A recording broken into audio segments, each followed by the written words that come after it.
Okay बेटा, आज physics 11th class RBSE। तो बेटा हम पढ़ रहे थे घर्षण के बारे में। तो हमने पढ़ा था स्थैतिक घर्षण, उसके बाद हमने पढ़ा सीमांत घर्षण और उसके बाद गतिक घर्षण, ये पढ़े थे हमने। वर्बली आपको बता देता हूँ कि सीमांत घर्षण हमने पढ़ा था S मैक्सिमम पर समानुपाती होता है R के, और जब समानुपाती चिन्ह हटाते हैं तो यहाँ आता है म्यू एस आर, जहाँ म्यू एस क्या था, स्थैतिक घर्षण गुणांक। और उसके बाद जो गतिक घर्षण था वो भी समानुपाती R था, यहाँ आता था म्यू के आर, यानी यहाँ म्यू के क्या था बेटा, म्यू के का मान था गतिक घर्षण गुणांक। और हमने ये बता दिया था कि म्यू के is less than mu S. ये यहाँ तक हम पढ़ चुके थे, राइट।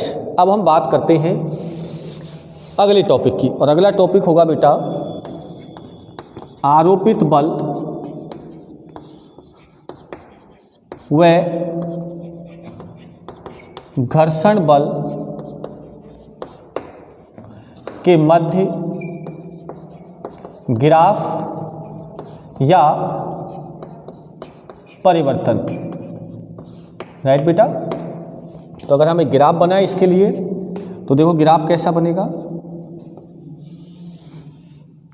कुछ ग्राफ इस टाइप का बनेगा, जहाँ पर यहाँ लेंगे आरोपित बल और यहाँ लेंगे बेटा घर्षण बल, राइट। तो क्या होता है, स्थैतिक घर्षण के लिए तो मैंने बोला था स्थैतिक घर्षण स्वयं समायोजित बल होता है। अगर हम इसको ऐसे लें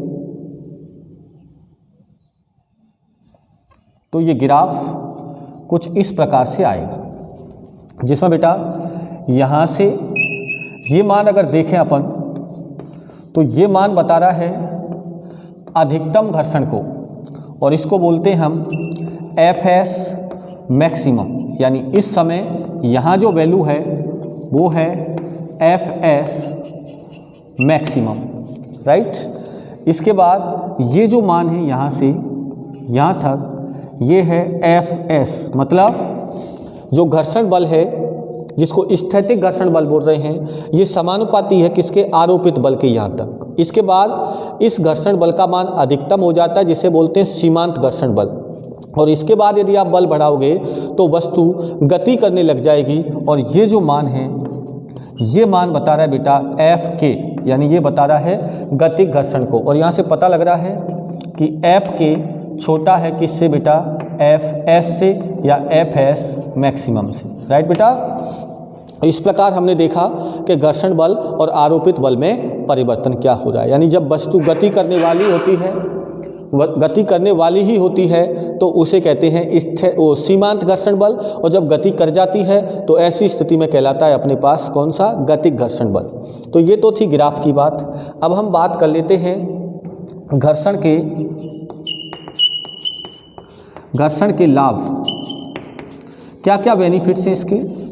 तो देखिए घर्षण के लाभ में अगर हम बात करें सबसे पहले, तो घर्षण की वजह से ही हमारा चलना,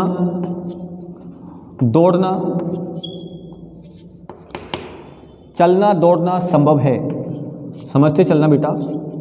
घर्षण की वजह से ही हम पृथ्वी पर चल सकते हैं, दौड़ सकते हैं।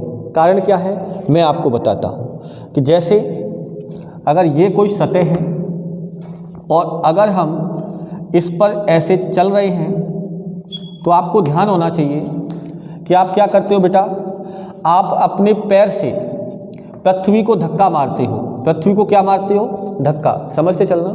तो जब आप पृथ्वी को धक्का मारते हो तो बल किधर लगाते हो, पीछे की तरफ। बल किधर लग रहा है बेटा, पीछे की तरफ। ये है बल।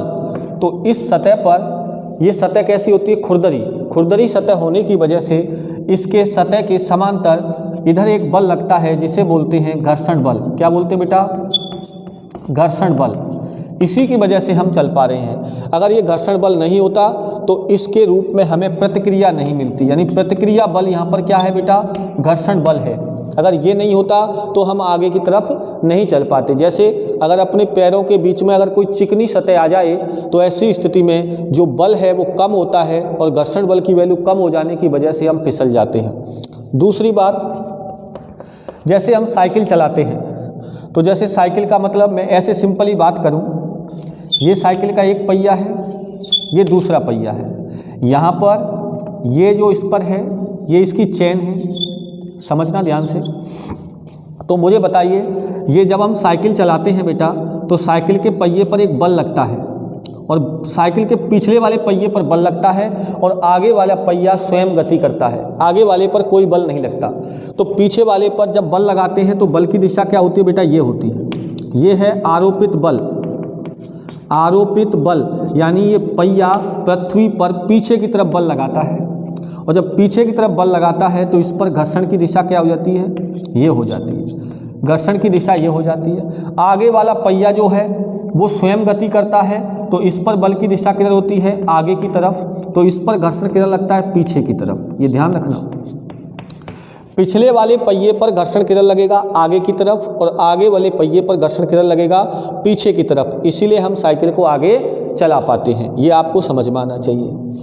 तीसरा पॉइंट यदि मैं ये बताऊं, तीसरा पॉइंट देखिए, अगर हमारे पास, सिंपली ले रहा हूं, अगर हमारे पास ऐसे कोई कार है, समझना ध्यान से, सिंपली ऐसे मान लिया कि ये कोई कार है, मैं वैसे ही सिंपली मान रहा हूं। ये कार जो है इसमें ये ड्राइवर बैठा हुआ है। अगर ये कार इस दिशा में गति कर रही है, त्वरण इसका है a0 और यहाँ पर कोई वस्तु रखी हुई है, इस ट्रॉली में अगर कोई वस्तु रखी है तो इस त्वरण की वजह से इस जो ये वस्तु रखी है इस पर एक बल लगेगा इस दिशा में, जिसको अगर इसका द्रव्यमान कितना है, m है, तो बल होगा ma0 और इसको बोलते हैं आभासी बल। क्या बोलते हैं बेटा, तो वस्तु पर बल किधर लग रहा है, पीछे की तरफ, और अगर इसका विरोध करने वाला कोई दूसरा बल नहीं होगा तो ये वस्तु पीछे की तरफ सरक जाएगी। इसलिए अगर ये वस्तु यहाँ स्थिर है तो इधर इस पर लग रहा है कौन सा, घर्षण बल। कौन सा घर्षण बल, Fs, स्थैतिक घर्षण बल। बल हमेशा, जो घर्षण बल है वो हमेशा बाह्य बल के विपरीत दिशा में लगता है। तो वस्तु पर बल की दिशा क्या है, ये, क्योंकि अगर कोई कार इस त्वरण से इधर जा रही है तो इस पर एक बल लगेगा पीछे की तरफ और इसके विपरीत एक बल लगेगा जिसे हम बोलते हैं घर्षण बल। इस प्रकार ये हमने समझ लिया। और हम ऐसे कह सकते हैं कि यदि हम जैसे माचिस की तीली को जलाते हैं तो वो किसकी वजह से जल पाती है, घर्षण की वजह से। माचिस की तीली का जलाना भी किसकी वजह से है, घर्षण की वजह से है। पहियों में ब्रेक लगाते हैं, गाड़ियों में जो ब्रेक लगाते हैं वो भी क्या है, घर्षण की वजह से है। तो घर्षण हमारे जीवन का मुख्य भाग है, उसके ये लाभ हुए। अगर हम बात करें हानियों की, बेटा हानि की बात करते हैं, आइए इधर देखो, घर्षण से होने वाली हानि। अगर किसी वस्तु के लाभ हैं तो हानि भी होंगी। हानि देखिए, घर्षण से होने वाली हानियों की बात करें बेटा तो हानि क्या है, नंबर 1, पहली बात तो ये है कि जब दो सतहों के बीच में घर्षण होता है तो उस वस्तु को गति कराने के लिए हमें ज़्यादा बल की आवश्यकता होती है, यानी हमें ज़्यादा कार्य करना पड़ता है। यदि दो वस्तुओं के बीच में घर्षण है तो उसे गतिमान बनाए रखने के लिए हमें ज़्यादा कार्य करना पड़ता है। पहली हानि तो ये है। दूसरी बात समझिए, यानी आपको ज़्यादा कार्य करना पड़ेगा। क्या करना पड़ेगा, आपको ज़्यादा कार्य करना पड़ेगा। दूसरी बात यह है कि जब दो वस्तुओं के बीच में घर्षण होता है तो जितनी भी मशीन है उसमें जब घर्षण होता है तो उसके जो पार्ट होते हैं, जो उपकरण होते हैं वो घिस जाते हैं।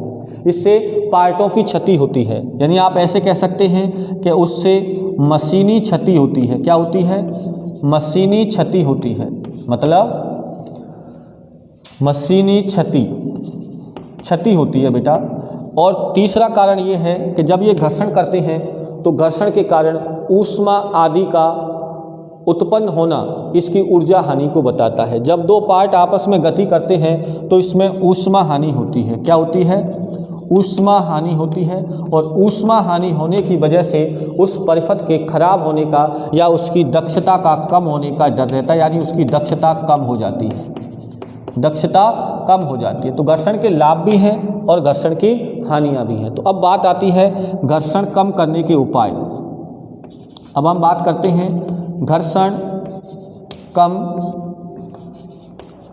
करने के उपाय। तो सबसे नंबर पहले एक स्नेहक द्वारा। स्नेहक द्वारा, स्नेहक का मतलब ऑयल, लुब्रिकेशन, ऑयल द्वारा।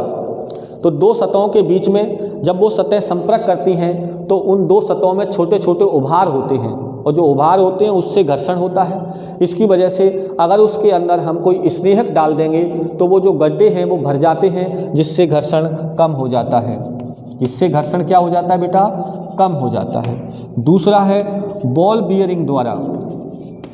बॉल बियरिंग द्वारा, आप जानते हो जिसको बेरिंग बोलते हैं, बेरिंग। इसमें क्या करते हैं कि एक पार्ट स्थिर होता है और बीच में एक गतिमान, उन दोनों के बीच में गोल छोटी छोटी गोलियां फंसा देते हैं। और हम जानते हैं कि सर्पी घर्षण की तुलना में लोटने घर्षण का मान कम होता है, इसलिए वो गोलियां जो होती हैं वो लोटने घर्षण करती हैं, वो सतह पर फिसलती नहीं हैं। इसलिए हम अगर किसी बॉल बियरिंग का मतलब है इसमें छोटी छोटी गोलियां ऐसे फंसा देंगे तो इस स्थिति में भी घर्षण का मान क्या हो जाएगा? कम हो जाएगा। तो ये तो बात थी घर्षण कम करने के उपायों पर, राइट बेटा। अब हम बात कर लेते हैं, एक अगला टॉपिक है जिसको कहेंगे बेटा घर्षण कोण। आइए बेटा इधर देखिए सब ध्यान से। अब हम बात करते हैं, अगला टॉपिक होगा घर्षण कोण। देखो बेटा घर्षण कोण क्या है इसको समझते हैं। अगर हमारे पास ये कोई ब्लॉक है जो किसी सतह पर रखा हुआ है, जिसका द्रव्यमान कितना है? m है, तो इसका भार क्या होगा बेटा? mg नीचे की तरफ होगा और इसकी प्रतिक्रिया किधर होगी? ऊपर की तरफ। ये है प्रतिक्रिया बल। ये क्या है बेटा? प्रतिक्रिया बल, प्रतिक्रिया बल, राइट। अगर इस पर हम फोर्स इधर लगाते हैं, ये है बाह्य बल या आरोपित बल, इसको बोलते हैं बेटा बाह्य बल। तो इस पर इस दिशा में या यहाँ, एक ही बात है, यहाँ कहो या यहाँ, इस पर क्या लगेगा? घर्षण बल Fs। और इसको मैं कह सकता हूँ मैक्सिमम, यानी सीमांत घर्षण की स्थिति में, जब ये वस्तु गति करने वाली ही होती है लेकिन अभी स्थिर है, गति करने वाली ही होती है लेकिन गति नहीं की है, तो ऐसी स्थिति में घर्षण बल को क्या कहते हैं? सीमांत घर्षण बल। अब सुनना बेटा, जब ये दोनों बल बराबर होते हैं तो ये नियत वेग से गति करेगी, ये आपको ध्यान रखना है। और जब इस बल का मान ज़्यादा हो जाता है तो ऐसी स्थिति में इसका त्वरण हो जाता है। अब सुने आप कि R प्रतिक्रिया बल है, तो और ये कौन सा बल है बेटा? Fs है। तो इन दोनों का परिणामी इनके बीच में से गुजरेगा, इन दोनों का परिणाम इनके बीच में से, इसको मैंने मान लिया S। क्या मान लिया बेटा? S। और ये जो कोण है थीटा, इसी को हम क्या कहते हैं बेटा? इसको हम कहते हैं घर्षण कोण। क्या कहते हैं? घर्षण कोण।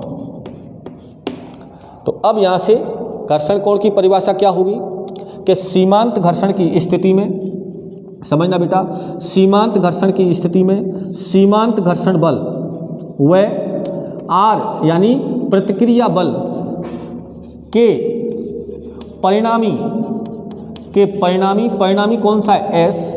परिणामी S द्वारा प्रतिक्रिया बल कौन सा है? R के साथ बनाया गया कोण क्या कहलाता है? घर्षण कोण। फिर सुन ले, सीमांत घर्षण की स्थिति में सीमांत घर्षण बल और प्रतिक्रिया बल कैपिटल R के परिणामी S द्वारा प्रतिक्रिया बल के साथ बनाया गया कोण घर्षण कोण कहलाता है। अगर इसका मान निकालना है हमें तो कैसे निकालेंगे बेटा? इधर देखिए, ये थीटा है और ये S है, तो इधर इसका घटक क्या आ जाएगा? इधर इसका घटक आ जाएगा बेटा, मैंने आपको बताया था S कोस थीटा। और इधर क्या आ जाएगा बेटा? इधर आ जाएगा इस दिशा में S साइन थीटा। तो यहाँ से आपको पता लग रहा है कि R बराबर तो क्या हो गया? R बराबर हो गया S कोस थीटा, और यहाँ से हो गया Fs मैक्सिमम बराबर हो गया S साइन थीटा। समीकरण नंबर 1, समीकरण नंबर 2। तो समीकरण 2 में 1 से भाग दे दो, 1 से भाग देंगे तो s से s कट जाएगा, ये बचेगा टेन थीटा। क्या बचेगा बेटा? Ten theta. और यहाँ से बचेगा F S maximum upon R आ जाएगा। क्या आ जाएगा बेटा? आर आ जाएगा। यानी आप ऐसे कह सकते हैं कि टेन को क्या बोलते हैं बेटा? स्पर्शज्या। क्या बोलते हैं? स्पर्शज्या। और एफ एस यानी सीमांत घर्षण बल और प्रतिक्रिया बल का अनुपात, थीटा क्या है? घर्षण कोण। घर्षण कोण की स्पर्शज्या के बराबर होता है। फिर सुन लें, सीमांत घर्षण बल और प्रतिक्रिया बल आर का अनुपात घर्षण कोण की स्पर्शज्या के बराबर होता है। यहाँ से लिखना चाहो तो थीटा बराबर हो जाएगा tan inverse F S maximum upon R, ये आ जाएगा।